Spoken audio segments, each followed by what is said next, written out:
Hey everyone, welcome to another great podcast. I'm Melanie Johnson, one of the founders of Elite Online Publishing, along with my co-founder, Jen Foster. Hey Jen, how are you doing today? I'm great. How is everyone? I hope you're doing fantastic. A lot of our people that listen are entrepreneurs and business people.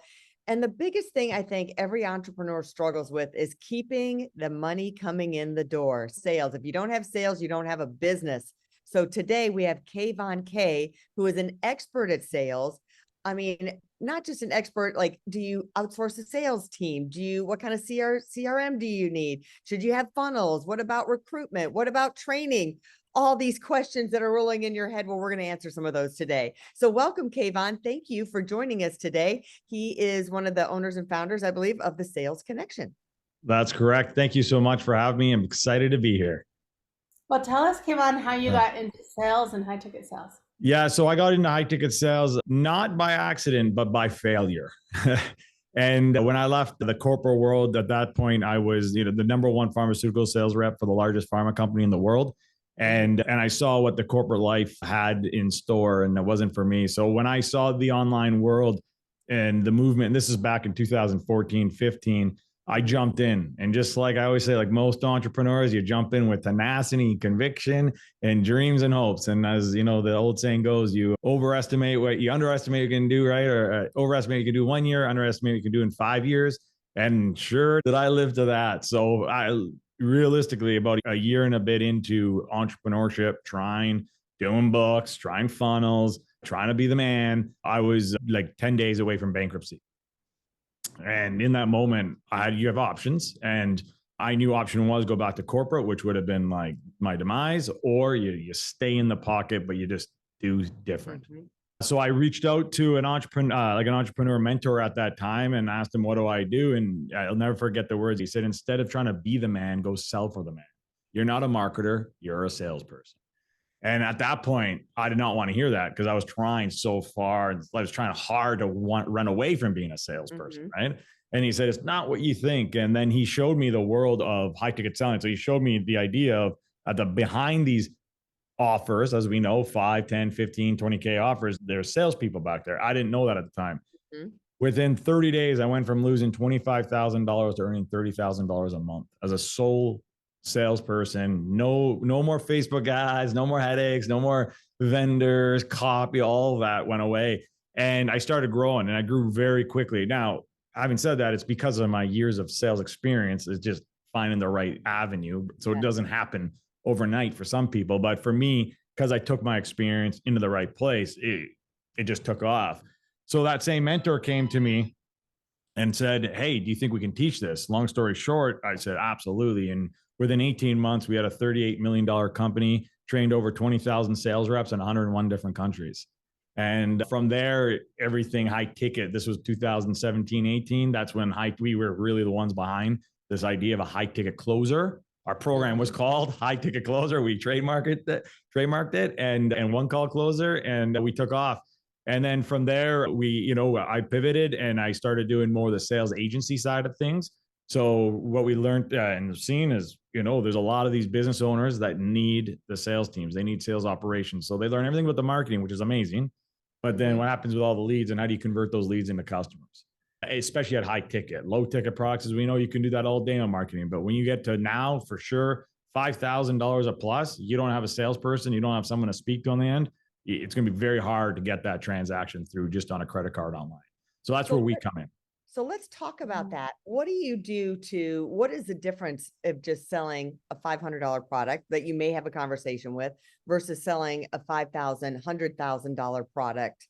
Yeah. What are some of the things that you train people to close a high ticket deal? Well, I'll tell you this, it's a lot easier to sell a $100,000 product than it is a $500 product. I'll tell you this as a salesperson. It's a lot easier to sell a $10,000 product than a $5,000 product. So us at the Sales Connection, we actually won't even start working with people unless they have a $5,000 plus offer, because the economics at that point, it doesn't work to bring in an outside sales agency.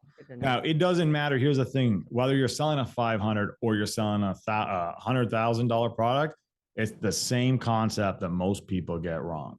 Sales is not about features and benefits. It's not about how good your product is or how great you feel about your product. Sales is all about connection and conviction. And the key here, the connection is not just a connection with the prospect, it's the connection with yourself first. Because you can't give what you don't have. And if you don't have conviction, you don't have belief, you don't have clarity, you don't have certainty in what you're saying, in what you're doing, you would never be able to make that sale. The key is we have you in a sales position, you have the solution to a problem. I can't give you my solution until I understand your problem. And I can't understand your problem unless I do the one thing most salespeople don't do, which is shut up and listen and ask questions at the right time, at the right moment with finesse, all to understand what the prospect, or in this case, what they need. What is it they're looking for? What's holding them back? What happens if they don't move forward? What are the consequences? So the idea is you want to understand their problem, and then you want to connect their problem to what I call is the dreamland, the promised land. I've been to the mountaintop and I've seen the promised land. It's one of my favorite quotes. And that's the idea of a salesperson. And how you do that, when you do that, and the intentionality of how you do that is a difference between making a sale and not making a sale. I love that you started with connection with yourself first. And your company sells connection. There's a reason for it. Yeah, if you're not connected with what your product is and what you're selling, and you don't believe in it, then it is hard to sell. Yeah. So having that and then turning that into the connection with the person you're selling. And I think that's key. Yeah. See, most reasons salespeople, even businesses, fail to sell their products or even sell their dreams to the world or sell their concepts to the world is because they put themselves first. When you put yourself first, you'll end up on the bottom. When you put your prospect first, you'll end up on the top. Yeah, and you don't sound as desperate too when you put them first. Well, yeah. I mean, that's a whole different desperation. That's the commission breath. That's a whole different problem, but yes. Yeah, and it is that, I think, the conversion. So many people, they might get the leads, but then it's like, what's the follow-up? We've heard, there's a 14-point conversion strategy of what, keeping them in the conversation. And when this is just, they're not going to buy from me and let them go, or what's going to put them over the edge of getting them from that first meeting, second meeting to putting their name on the dotted line. Yeah. So the question is, what's the question on that one is, what's the difference there, or how do you do that? Yeah, like the follow-up, what is the conversion follow-up method that you suggest for high ticket? Well, okay. So here's the thing is most people, there's always studies, what they say about stats, right? It's, and you read them all, but I can tell you this, that are not happening until at least the 7th, 12th time you've spoke to them, right? So in high ticket, usually we drive them, as to a book call. So the salesperson has one call with them, maybe two, and then they don't do anything. And then they wonder why the sale's not there. In order for that to happen, you got to be such a good one call closer. Not only that, the marketing has to be so great that the salesperson doesn't have to do the marketing. I was just at a marketing conference, and I love this because it was at a marketing conference. I say this, not at a sales conference. I was at a marketing conference, and one of the experts stood on stage and said, if your sales team has to do marketing on the phone, marketing didn't do their job. And that's the fact on this. Now, here's the difference when I say this. It all depends on the industry, obviously, the scale you're at, who you're talking to, the customer, where they are in the journey, where do they know that they have a problem? Do they know that they have a problem, but they don't know where to go on that journey? Do they know they have a problem? They know where do they go, and they know the solution to that problem. They know that you are the solution to that problem. Those are very different conversations we're having with these, they call them prospects, right? I don't even like the word prospect. I just can't come up with another word that people would understand. But to me, again, prospect doesn't seem really has the word connection in there. It means just let me sell you. But there are people, right, that want something or they need something. The key is some of these people don't even know they want something. They don't even know they need something, right? So the question is that a marketing problem or is that a sales problem? So we got to, first figure that out. And then when it comes to the follow-up, it's you follow up. And I tell my guys, you follow up until you absolutely hear an absolute no. They tell you to piss off or like drop my number. You follow up because all the money is made in the follow-up. People don't understand that. It's all made in the follow-up. It's not just made in the one call close. The one call close, i.e., drive someone to a calendar and you close them in the first call or maybe 2 calls within 10 days. That's great for marketing dollars. So you can put back into the marketing dollars, but you're not going to scale your business on that. You're going to be scaling your business with all the people you follow up with 10, 15, 20, 30, 40 days down the road. And depending on where they are on their buying journey is all going to depend on when they buy or not. And that all depends on right from the beginning, like I say, into the world of marketing. Yeah. And I like what you're saying about the marketing part. Like if they don't know who you are already, then you've got to do a much bigger job. When a client comes to you on that first meeting, they've already seen, your YouTube videos, you on podcasts, they've seen your personality. They know what your company's about, what your services are, maybe even compared you with other people. 60% of the job is already done.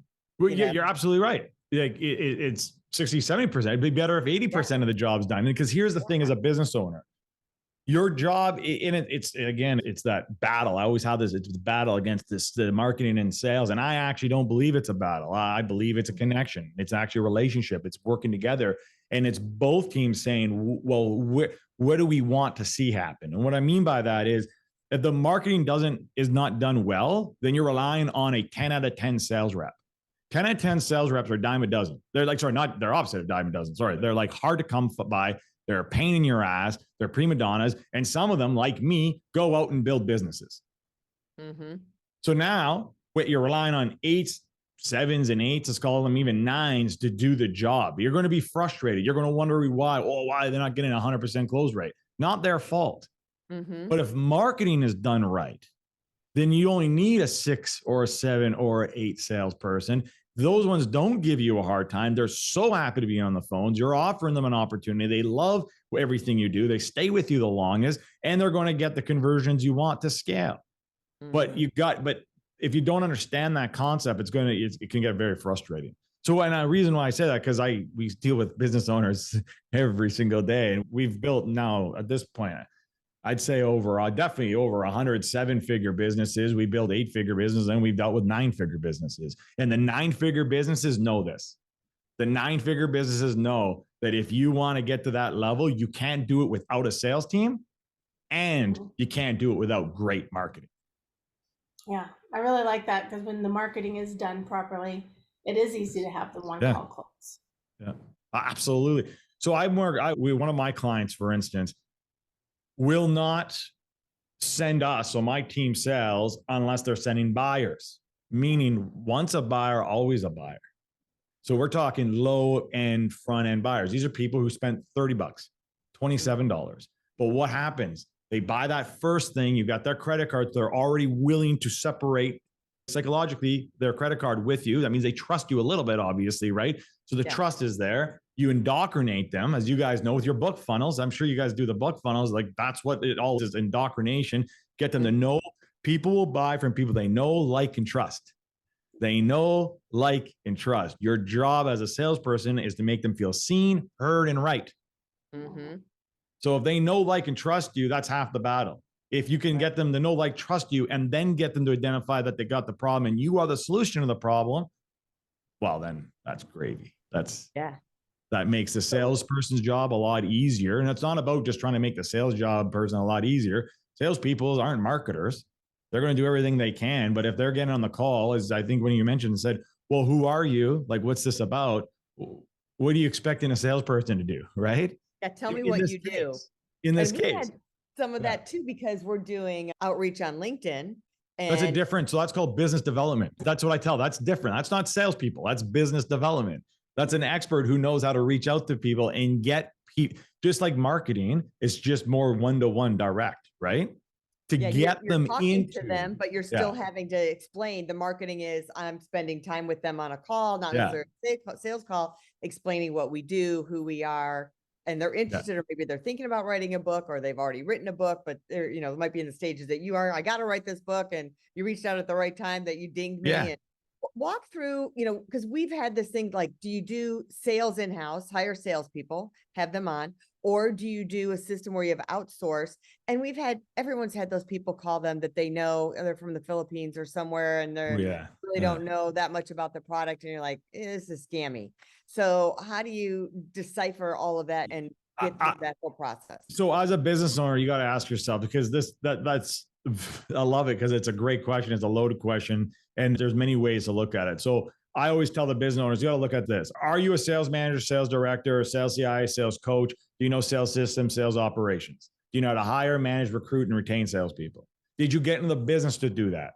Or did you get in the business that you had an idea and you wanted that idea to get to people? Because that all will, change the way that the business will approach this. So the challenge is this, especially in the market today, is you got a business owner who's working really hard on the marketing, right? And we get told, and they crack the marketing a little bit. What I mean by crack the marketing, okay, they can do the low ticket offer, they can drive people to a webinar or to a VSL or whatever, or a sales page, whatever modality might be, and then they get them to a book call. Sales, the business owner takes those first calls. They should. I tell any business owner, if you've never taken the first call, I will not make a sale for you because you're expecting me to do your job. Because your job is to take the first call to see if you can even sell it yourself. Because if you can't sell it as a business owner, then how do you think my guys are going to sell it for you? It's not going to happen. They probably could, but it's not going to happen at the scale you want. And it's going to be a lot of challenges. So I just want to be very clear here, because the best salesperson usually is going to be the first couple of sales is going to be the business owner, because people know them, they trust them, they like them. So once they start scaling, they got to ask that question, that conundrum. Do I outsource or do I insource? Do I go get my best friend, right? Or my cousin or, whoever, and just say, hey, I need your help. Do I stay on these calls and get stuck? Now I'm just a glorified salesperson. I just created a job for myself. Mm-hmm. Don't think you got in the business for that. Or do you go get a trusted partner? And why I say trusted, because I'm not saying marketed to, not, hey, I'm the best in the world. And you fell into the same marketing that you create. And now you're working with people who don't get the job done, or trusted, proven partners that have been there before. And then they come in and support you. I truly believe, obviously bias to it, is unless you're backed by the VCs and you got millions of dollars and you have a year, maybe 2 years to put in the time, the energy, and the resources to build it in-house, outsource it to experts who do it all the time. And then you learn from them, you grow from them, you see what's working, and then eventually you take it in-house. That to me is the way of doing it, especially when growing. Because if all your time goes to trying to build a sales team, then your time's not on marketing and your time's not working on the business. You're stuck working in the business, which goes to the whole saying is, are you being busy? Or are you being productive? Mm-hmm. I like that. And so your company does more than just high ticket sales, because you actually find the people to do that, right? Yeah. So we do the full service. So we recruit, we manage, we retain, we bring in the sales managers, the sales directors, we bring in sales operations, sales process. So a lot of people just think it's just a salesperson. Again, no, that's one piece of the entire sales department, right? There's a full sales process, meaning what you were talking about earlier is what's the follow-up game? What happens when someone books a call? What happens in between? What's firing? What emails are firing? What texts are firing? Who's the setter that's calling to confirm that appointment? What happens when they don't show up? What's the email automation that goes out for that? What's the process that goes out for that? What's the follow? All of that, right? So how's that all connected in the CRM? So many businesses, it drives me insane. So many businesses don't even know what a CRM is. That's number one. Number two, they view their CRM as a trash can. I view it as a gold mine. The difference is that you got to know where to shovel. Right. And the process and the system of the process of how you set it all up is the difference between a trash can and a gold mine. So we do all of that. And we tap into the marketing. We work with marketing. We used to do all the marketing, but we specialize more in the sales and let the marketing do the marketing. We work with them. Because I truly believe if you want a successful business, you would take, and I know we're all virtual, but if I owned my business that was in an office, the marketing and the salespeople would be in the exact same room together. You'd have one marketer and one salesperson. So the marketing can hear the sales and the sales can hear the marketing. Mm-hmm. Because I see it all the time. It's one of my life's missions is to change this narrative of it's the marketing, it's marketing fault. And then because I tell my salespeople, no, maybe it's not. Let's look. Oh, it's a sales fault. No, maybe it's not. Let's investigate. Oh, because I've been in situations where it's both faults, where it's been both. It's actually been both. Like we could take the responsibility. Like, no, salespeople definitely need to get better. They need better training. They need better systems. But marketing, you also need better qualified leads and And there's been situations where it's one or the other. There's a huge difference between an MQL and an SQL. MQL, marketing qualified lead. SQL, sales qualified lead. And what happens is marketing sends MQLs to the sales teams and expect them to be marketers to close them. That makes sense. And it's confusing out there for people to get their message out. Like and doing the refining, like I'm saying with our LinkedIn thing, it's like you're investing money into something and then you might not see it right away. You've got this timeline, even with the products like yours. You're like, well, it's not going to happen tomorrow. Like you signed up with us yesterday. Yeah. It may take a series of months. Like how long should you wait for that sales marketing machine to get going to see the results of it? Oh, you're asking loaded questions there. And I don't want to just give you just any answer. The reality is it all depends on the coming right to the core of what the business is, right? The way, and I'm going to talk about online businesses here. So I'm not talking about traditional retail. I'm talking about online businesses. Yeah. And the reality is we've seen business. I've been part of businesses within less than 30 days. It's doing millions of dollars. And I've seen businesses in 2 years that can't even get to $1 million. And it all comes down to this. It comes down to the right offer with the right message to the right audience. Mm-hmm. And that is not even marketing. That is not, to me, I don't even consider that marketing. I don't consider that sales. I consider that copy. That's strategy. Mm-hmm. That's the key. You nail that, then you can have the ugliest funnels. Have you seen these? The ugliest funnels, it can be half broken and the thing can print money because you've got the right offer. You're speaking to the audience in the right way and it's at the right time. Mm-hmm. So if you get that wrong, and I've seen this, but I'm one of them 5 times over, one of them, you can go and build get the best agencies. Get like Facebook agency, you can get the best funnel builder and get the best professional videos. You can spend millions of dollars and it will fail. So one of the biggest things we always tell people, and it's a hard one for people to grasp, is you don't build it unless you sell it first. Wow. So we're going through that right now. We have an offer right now. It's a $10,000 offer. It's not built. We are selling it. And when people start buying it, then it's what we did to build a $38 million company. We said, okay, this course is going to start on this date.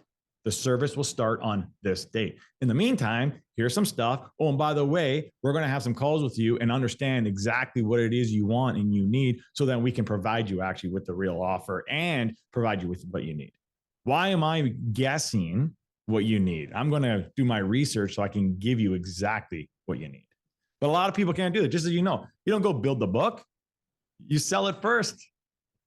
What's the point of building a beautiful book if you can't get it, if nobody wants to read it?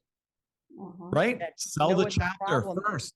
Yeah. Write that first chapter. Get it out there first. Do people want it? Do they want the second chapter? They don't want the second chapter. You just spent 6 months writing chapter 28 for what? For your ego. The last time I checked, my ego doesn't put money in the bank account. We had a mentor of ours that what he would do, it'd be a live event that he sold various things and gave you a lot of information. But then he would say, listen, I'm going to make this course. This is what it is. It's $5,000, but he hadn't even made the course yet. No. And what it is, you attended this event live and he taught and recorded the course to 20 people that already bought it. Yes. And he was making the course in real time. Yes. And that's what you do. That's exactly. And here's their testimonials. So it's like he went. So if no one bought it, he'd be like, "Well, I guess I'm not going to make the course because no one bought it at this pre." Because whoever that mentor was tells me he was a very smart mentor because he knows the concept. If the offer doesn't work, it doesn't matter how great the course is. Like you can have a world-class. I'm sure with the authors that you guys work with, you know that there's authors out there that nobody knows. Nobody's reading their books, and they're the smartest people with the greatest information, life-changing information, probably. Definitely life-changing information to certain people, and nobody will ever get this information or read it because they didn't do the number one thing, which is convert. They did not convert their message into an audience that raises their hand and says, I need this, I want this. And that is why when you say to me how long it takes, as quick as you get that message. So it can, and I've seen it. I've seen offers go out so quick that are half built, half made doing millions a month. And I've seen offers that you would look at it and you'd go, why is this not working? Like, and you see the people in the behind, you've got some, we've had offers like this, world-class people in their expertise. I'm talking like world-class social media people that worked with Hollywood movies. Like I'm talking things that you would never believe, like world-class Hollywood people that have skills, worked with scripts, worked with like actors, everything. And they just couldn't get anything off because they didn't have the right offer to the right message. Mm-hmm. Then the opposite, right, is, watch my words here. I got to be PC because I don't feel like getting canceled. I'm not too big enough to get canceled yet. But I've seen people who say they want, okay, actually, I'll use this example, my example. One of my failing businesses, I love it because before it was all embarrassing. When I first started, because I have ADD, ADHD, whatever written off, I was like, and then I was a failed entrepreneur. So, but I figured something out. So my headline, are you an ADD entrepreneur struggling? Let me help you. Who's coming on those calls? ADD people. That are? Broke. Struggling. That have no money. That have no money.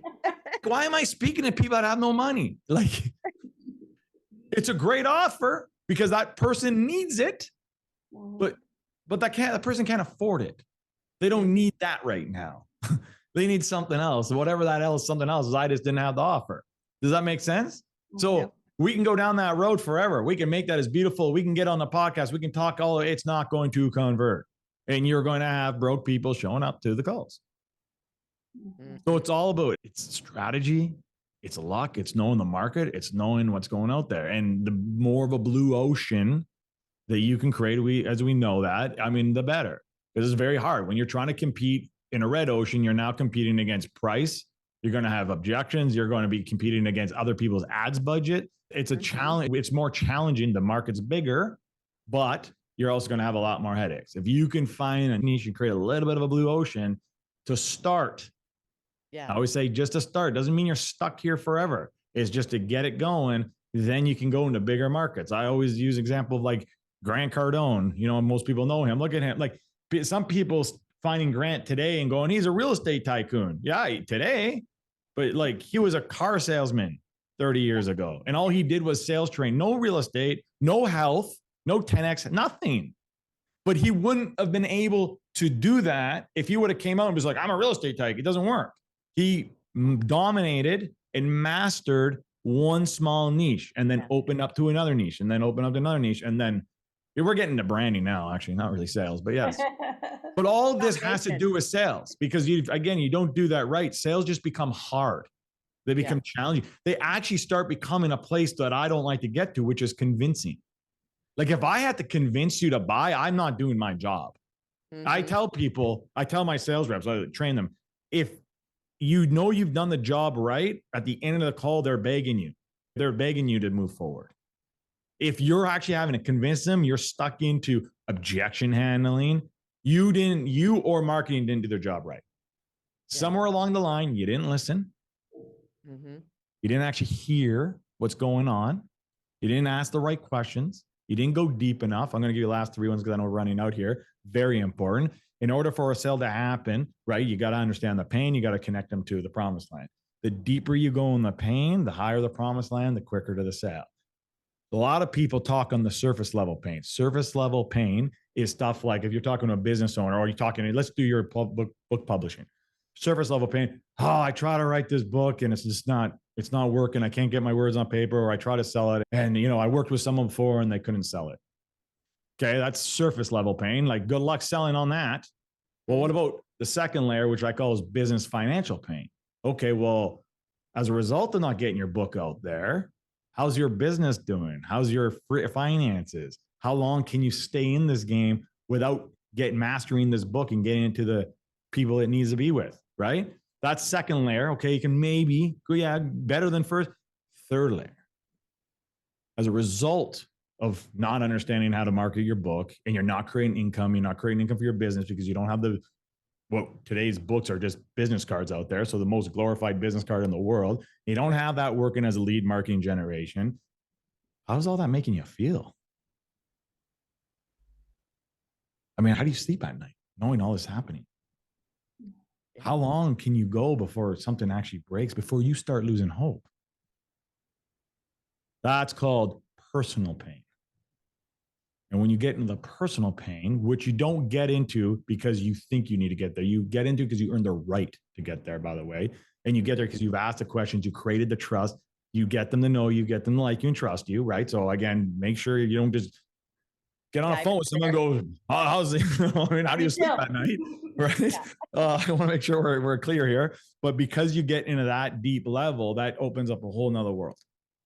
Opens up another world of now ability to transform something and understand really where they're at. So you don't get the objections because you hear them and you eliminate them as you go.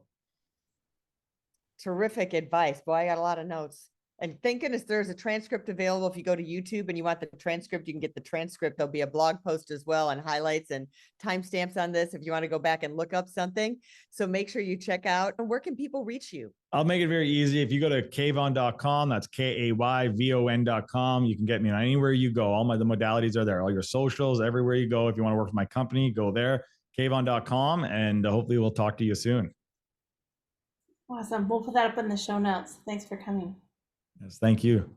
Terrific. So if you're looking to write a book and become a best-selling author and not have that anxiety in the back that you've wanted to get a book, you know you've got to get it out there, and you're just feeling worse and worse every year, like, yep, I still don't have my book done, then reach out to us at eliteonlinepublishing.com. We're known for making business owners and CEOs best-selling authors and helping them use their book for their brand and their business. We'll see you next time, everybody. Have a fantastic week. Bye-bye. Bye. Hey, are you looking to increase your revenue, build credibility, and elevate your brand? This podcast is brought to you by Elite Online Publishing, an innovative publishing and full spectrum marketing company. They will publish and market your book to make it a #1 bestseller. Becoming an author is the best way to market your business. So contact them at eliteonlinepublishing.com today. All of their authors become #1 bestsellers.